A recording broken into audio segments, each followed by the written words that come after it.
The night sky over Los Angeles shimmered with artificial stars, not the ones burning millions of miles away, but the flashes of cameras that erupted in the streets below. Amelia Kane stood at the center of it all, wrapped in a crimson gown that hugged her frame like molten fire. Her name was on every billboard, her face on every screen. To the world, she was untouchable, a goddess of modern cinema, a symbol of power and beauty, but deep beneath the glow, beneath the noise of applause and whispers of envy, something hollow stirred inside her chest. Smile for them. Amelia, her manager whispered as they reached the red carpet. You're their dream tonight. She smiled. Perfectly. Professionally. But her eyes didn't. They hadn't for a long time. The photographers screamed her name. Flash. Pose. Turn. Flash again. It was all mechanical now. A performance layered atop another performance. Somewhere between who she used to be and the woman they wanted her to become, Amelia had lost the line. Later, in her penthouse overlooking the glittering sprawl of the city, she removed her makeup in silence. The mascara smeared into rivers down her cheeks, black ink tracing the map of exhaustion. She looked at her reflection and barely recognized herself. She had fought for this, sacrificed years of her life for one dream. Fame, recognition. She had clawed her way up from a small-town girl with trembling hands at auditions to the darling of Hollywood. But now that she had it all, it felt meaningless. Her phone buzzed. A message from her mother. Just wanted to say we're proud of you, sweetheart. Don't forget to rest. Love you. Amelia stared at the screen. She hadn't seen her parents in 2 years. Every time they called, she promised she'd visit. Soon, she'd say. After the next project. But there was always another project. Another award. Another reason to stay busy, to stay away. The next morning, her assistant barged in with a smile as sharp as a blade. Amelia, congratulations. The magazine voted you Most Influential Woman of the Year. Applause echoed through the office. Amelia smiled, said the right words, gave the right quotes. But inside, something cracked a little more. Later that day, she was invited to a charity gala. There, between champagne flutes and hollow laughter, she ran into someone unexpected. Eli. He looked out of place among the polished elites. Jeans, an untucked shirt, a sketchbook in his hand. He was an artist, the kind that painted from feeling, not fame. Amelia Kane, he said softly, as if tasting her name. You look like someone pretending to be okay. No one had ever said that to her before. It hit harder than she expected. She laughed it off. But something about his words followed her long after the night ended. Eli began to appear more often, first at a mutual friend's exhibit, then at a quiet cafe she liked to visit when she needed to escape the noise. He didn't ask for photos. He didn't care about her status. He spoke to her like a person, not a persona. And for the first time in years, Amelia felt seen. Over time, their conversations deepened. Eli talked about art, about honesty, about how people often paint their own prisons and call them dreams. He said the world had too many performers and too few real souls. Amelia didn't admit it, but she knew he was right, and she was one of them. One evening, they walked along the beach, far from the city lights. The tide rolled gently. The air smelled of salt and quiet freedom. Do you ever miss who you were? Eli asked. Amelia hesitated. I don't even remember who that is anymore. He smiled sadly. Maybe it's time to find her again. That night, she couldn't sleep. Eli's words echoed in her mind like waves hitting shore. She stood on her balcony, staring at the horizon, wondering when she had traded authenticity for approval. The next day, she received a call. Her studio wanted her for another lead role. A massive contract. Career-defining. But it came with conditions: strict image control, relentless press tours, and no personal life distractions. Eli called too. I'm leaving for Europe next week. My exhibit's opening in Paris. You should come. 2 paths stretched before her, one glittering and familiar, the other uncertain and real. She stared at her reflection in the mirror, her face glowing under studio lights. Then, slowly, she whispered, I don't know who I'm doing this for anymore. The assistant knocked. Amelia, they're waiting. She closed her eyes, took a deep breath. When she opened them again, the woman in the mirror looked the same, but something behind her eyes had changed that night. As the city roared beneath her, Amelia packed a single suitcase. She didn't know where she was going. Only that for the first time in years, It wouldn't be where someone else told her to go. The morning Amelia Kane disappeared, the entertainment world exploded. Headlines screamed across every outlet. Hollywood star Amelia Kane vanishes before signing new blockbuster deal. Fans in shock. Where is Amelia? The city that had once adored her now hunted her for answers. But Amelia didn't care. For the first time in years, she didn't have to. She boarded a plane under a fake name, wearing jeans and an oversized hoodie, her hair tucked beneath a baseball cap. No entourage, no cameras, no curated smiles, just silence. A silence so deep it felt almost frightening. Her destination, Florence, Italy, a city Eli had once described as a place where the soul breathes even when the heart doesn't. She had messaged him only once before leaving. "I'm coming," he replied a day later. "Then maybe you're ready to start living again."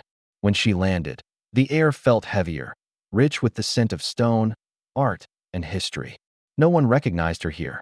She was just another stranger walking through cobblestone streets lined with cafes and flower boxes. For days, she wandered aimlessly, unsure of what she was even looking for. The noise of fame still echoed inside her, like phantom applause that wouldn't fade. Every time she saw a billboard with another actress's face, a pang of fear hit her chest. What if they forget me? But slowly, that fear began to dissolve into something else. Peace. She met Eli near the Arno River one afternoon. He was sketching under a bridge, his hair messy, his hands stained with charcoal. When he saw her, he smiled. Not the polite kind, not the admiring kind, but the kind that said, "I'm glad you're real. You actually came," he said. "I didn't. Nowhere else to go." That's usually when people find the right place, he replied softly. Eli introduced her to his world, a circle of artists, musicians, and wanderers who lived not for applause, but for expression. They worked in small studios that smelled of paint and wine, played music that filled empty rooms with life, and spoke about dreams without worrying if they were profitable. Amelia was fascinated. These people were free, poor in money, rich in purpose. But freedom, she realized, came at a cost. Her savings dwindled quickly. The luxury she once took for granted was gone. The assistants, the chefs, the drivers. She rented a small apartment above a bakery. The walls were cracked, the shower barely worked, and the street outside never stopped buzzing. But it was hers. She tried painting one night. It was clumsy, messy, childlike, and somehow beautiful. For the first time in years, she created something that wasn't meant to be sold or praised. Eli watched her struggle with a half smile. "You're not bad," he said. "I'm terrible." "Then you're honest." That's a start. They spent hours talking about life, fear, and failure. Eli believed that people weren't afraid of being nothing. They were afraid of being forgotten. That struck her deeply. "That's exactly it," she said. "I don't know who I am if no one's watching." He looked at her, his eyes steady. "Then stop watching yourself, too." Weeks turned into months. The tabloids still searched for her, spinning theories. Amelia joined a cult. Amelia's in rehab. Amelia's planning a comeback. But she didn't read them anymore. The world could invent whatever story it wanted. She was done performing. Yet even as she built a quieter life, part of her couldn't let go of the past. Sometimes, she'd wake at night hearing echoes of a crowd chanting her name. Other times, she'd see old movie clips pop up online and feel that dangerous pull, the intoxicating rush of validation. One evening, Eli found her scrolling through her old interviews. "Trying to resurrect your ghost?" he asked gently. "I just miss being somebody." "You never stopped being somebody," he said. "You just stopped being theirs." His words stayed with her. But life has a way of testing convictions. A few months later, an American journalist tracked her down. He showed up at the cafe she worked in part-time, pretending to order coffee before dropping a recorder onto the counter. "Amelia Kane. I knew it was you," he said. "The world deserves to know why you disappeared." Her hands trembled as she set down the cup. The old instincts returned. The panic, the mask, the urge to control the narrative. "I'm not who you think I am," she said, but her voice shook. The story broke within a week. Photos of her in Florence flooded social media, grainy but unmistakable. Amelia Kane found in Italy, working as a barista. The internet went wild. Some mocked her, some pitted her, some called her brave. Eli read the headlines and sighed. "You can't hide from what you were, Amelia, but you don't have to become it again." Still, The offers came flooding back, studios wanting her return, magazines begging for exclusives, agents promising redemption arcs. For days, she stared at her inbox. Torn. Maybe this time I could do it differently, she told Eli. Choose the roles I want. Tell real stories. He looked at her, quiet for a long moment. And when they start worshiping you again, will you still remember who you are now? She didn't answer. That night, she walked through the streets of Florence until dawn. The bells from the Duomo echoed through the empty alleys. The city was asleep, but her thoughts weren't. What if he was wrong? What if she could return and stay true to herself? What if this second chance was what she needed to finally make peace with the woman she'd left behind? The next morning, she opened her laptop and replied to one of the messages. Let's talk. When Eli found out, he didn't argue. He just said, whatever you choose, make sure it's a choice, not a relapse. Amelia hugged him, her heart heavy. I don't know what's right anymore. Then start with what feels real, he said, even if it hurts. 2 weeks later, Amelia was back in America. Cameras greeted her at the airport, flashes lighting up the terminal like fireworks. The crowd screamed her name again, louder than ever. But as she walked through it, she didn't smile. She didn't wave. She just walked, quietly, as if every flash were a ghost from her past trying to pull her back. That night, in a hotel room overlooking the same city she once ruled, Amelia sat by the window. The skyline glimmered like temptation itself. On the table beside her lay two things: a new contract from a major studio, and a small sketch Eli had drawn for her before she left. It was a portrait of her, but not the glamorous Amelia the world adored. This version was tired, imperfect, and free. She touched the drawing with her fingertips. A tear slid down her cheek. Somewhere, deep inside, she knew a final choice was coming, one that would decide not just her career, but her soul. The night before her comeback interview, Amelia couldn't sleep. The hotel suite was too quiet, the bed too soft, the city too loud. It felt like the world was holding its breath, waiting to see what she would become this time. The studio had prepared everything: the stylist, the lighting, the exclusive with the most watched talk show in America. It was supposed to be her grand reentry, her rebirth.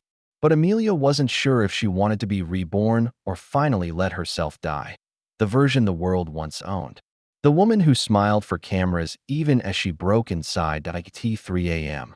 She stood by the window, watching the city lights ripple across the glass. Somewhere far away, someone was probably writing her story again. Only this time, she wanted to write the ending herself. The morning came wrapped in chaos: publicists, assistants, and photographers swarming like bees. Her manager, Denise, smiled nervously as she adjusted Amelia's outfit. Just remember, be humble but confident. People love a redemption arc. Cry if you can. Amelia stared at her reflection in the mirror. The woman staring back looked perfect: flawless makeup, soft curls, designer dress, but her eyes were hollow.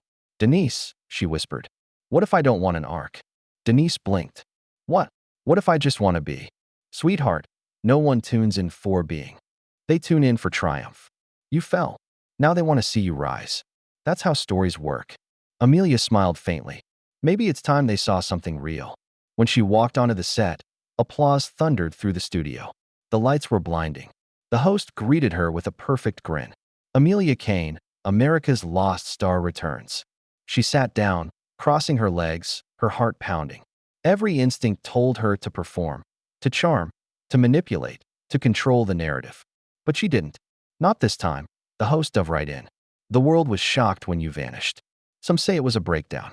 Others say you were searching for something. What really happened? Amelia took a deep breath. The room was silent, expectant. Cameras zoomed in. Every word she spoke would travel the globe in seconds. I got lost, she said softly. But not in the way people think.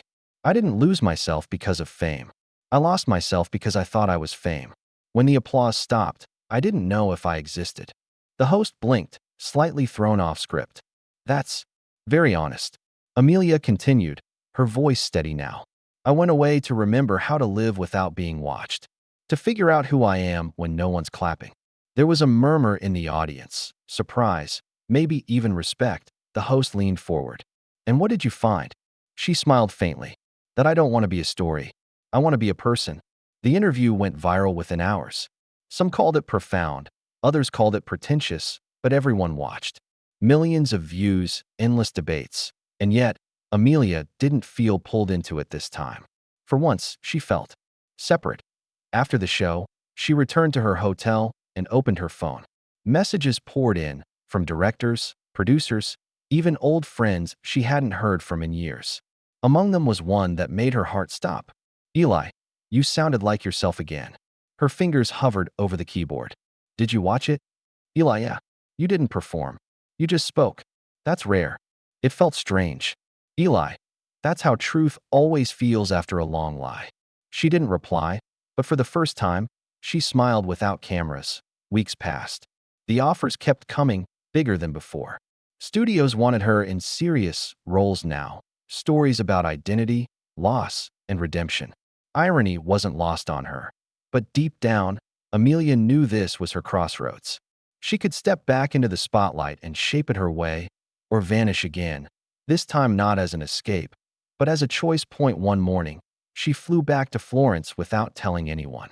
She walked the same cobbled streets she once wandered as a ghost of herself.